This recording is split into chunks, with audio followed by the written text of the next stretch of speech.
Para pendengar yang dirahmati oleh Allah,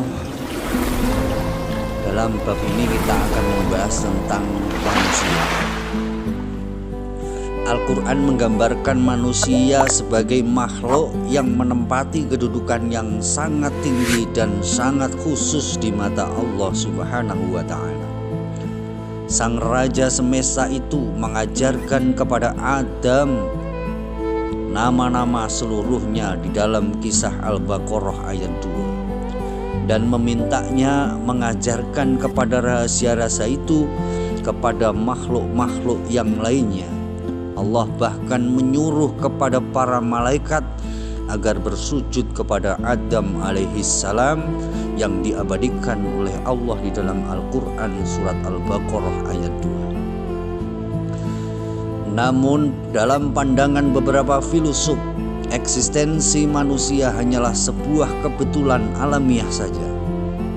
Hidup dalam pandangan mereka hanyalah sebuah rutinitas untuk mengukur jalanan dari pagi sampai petang, mencari makan, mengisi lambung yang tak seberapa ini. Sehingga Allah menantang pemikiran-pemikiran ini di dalam firman-Nya yang berbunyi, afahasibtum annama khalaqnakum abasa wa annakum ilaina la turja'un. Maka apakah kamu mengira bahwa kami menciptakanmu secara main-main saja, dan bahwa kamu tidak akan dikembalikan kepada kami? Al-Mu'minun ayat 23.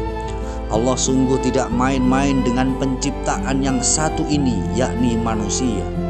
Kedudukan khusus yang disematkannya kepada makhluk yang satu ini diiringi pula oleh sekian ragam fasilitas yang juga khusus, sangat kaya dan kompleks. Tidakkah kita merasakannya saat menyusuri tempat-tempat di hamparan gunung-gunung dan lautan? Segala hal di dalamnya tampak begitu ramah kepada kita. Apakah kamu tiada melihat bahwasanya Allah telah menundukkan bagimu apa yang ada di bumi dan bahtera yang berlayar di lautan dengan perintahnya? Allah bahkan secara khusus telah mendesain matahari dan bulan yang beredar sedemikian rupa demi mendukung satu kebutuhan manusia yang esensial akan bilangan dan perhitungannya, sehingga Allah mengabadikan itu semuanya di dalam kisah surat Yunus ayat 10. Bola-bola gas super raksasa yang bersinar terang di langit, terwujudnya dalam konstelasi bintang-bintang yang tak terhitung jumlahnya, dengan sekian pelik hukum fisikanya, adalah agar kamu semuanya menjadikannya petunjuk dalam kegelapan di darat dan di laut. Lalu kini kita telah berdiri di atas sebintik debu bernama bumi ini, di tengah kemahaluasaan semesta raya yang semuanya seluruhnya telah ditundukkannya bagi kita makhluk yang namanya manusia. Wasakhkhara lakumul laila wan nahara wasyamsa wal qamar wan nujumu musakhkharatum bi amrih inna fi dzalika laayatil liqaumi yaqilun.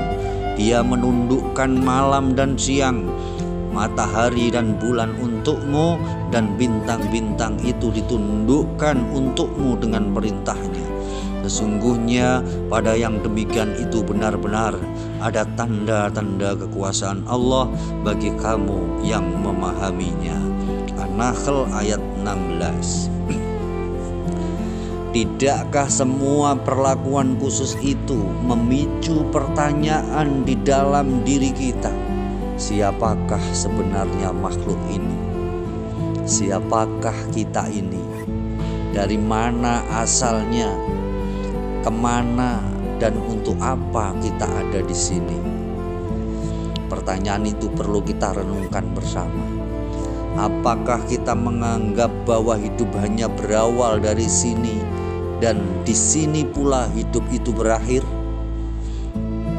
Pernahkah kita membayangkan di sebuah rentang waktu jauh sebelum kita terlahir di dunia ini. Kita pernah bercakap-cakap dengan Allah yang kita sebut Sang Raja Semesta Raya itu. Al-Quran merekam sebuah jejak sejarah dari masing-masing kita keturunan Bani Adam tentang sebuah peristiwa di sebuah alam yang disebutkan oleh para ulama sebagai alam alastu atau alam persaksian. Wa id aqada rabbuka min bani adama min dhuhurihim dzurriyyatahum wa ashhadahum ala anfusihim alastu bi rabbikum qalu bala syahidna an taqulu yaumal qiyamati inna kunna an hadza ghafilin. Dan ingatlah ketika Tuhanmu mengeluarkan keturunan anak-anak Adam dari sulbi mereka, dan Allah mengambil kesaksian terhadap jiwa mereka seraya berfirman, bukankah aku ini Tuhanmu? Mereka menjawab, betul, Engkau Tuhan kami. Kami menjadi saksi, kami lakukan yang demikian itu agar di hari kiamat kamu tidak mengatakan sesungguhnya kami Bani Adam adalah orang-orang yang lengah terhadap ini atau keesaan Allah Subhanahu wa ta'ala. Itu semuanya diabadikan oleh Allah di dalam kisah Al-A'raf ayat yang ke-7. Ayat ini adalah sebuah reportase penting tentang suatu masa ketika kita sungguh berhadap-hadapan dengan sosok sang raja di raja semesta itu. Saat itu diambil sebuah kesaksian terhadap tiap-tiap diri, nafas, jiwa masing-masing di antara kita. Bukankah aku ini Tuhanmu? Dan kita pun menjawab, betul, kami menjadi saksi. Saksi atau syuhada dalam bahasa Arab secara umum merujuk kepada pihak yang dihadirkan karena dianggap memiliki pengetahuan tentang suatu hal atau karena ia menyaksikan kejadian tertentu. Dalam hal ini manusia dinisbatkan sebagai saksi Allah, Tuhan semesta alam. Manusia adalah saksi yang disumpah untuk memberikan keterangan yang membenarkannya. Manusialah yang akan angkat bicara atas setiap keraguan tentang keberadaannya, tentang keesaannya, tentang kebesarannya, tentang ke-99 asma-Nya. Kita menjadi saksi atas itu karena bukankah kita telah berhadap-hadapan dengan Sang Maha Agung, bercakap-cakap dan menyaksikannya?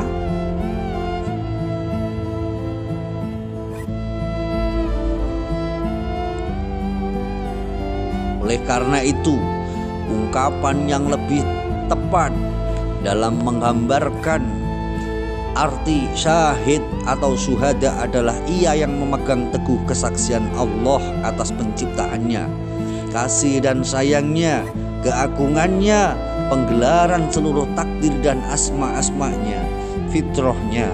Ia menjadikan tonggak kesaksian Tuhannya itu bahkan ketika hidup sampai di ujung maut sekalipun.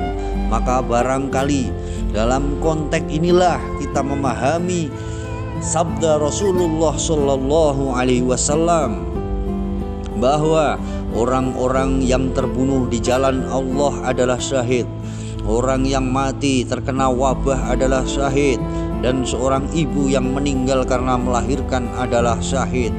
Maka anaknya menariknya dengan tali pusar untuk masuk ke dalam surganya Allah. Hadis riwayat Ahmad. Itulah prinsip dasar kebersaksian atas Allah Ta'ala, peran yang diemban tiap-tiap diri umat manusia.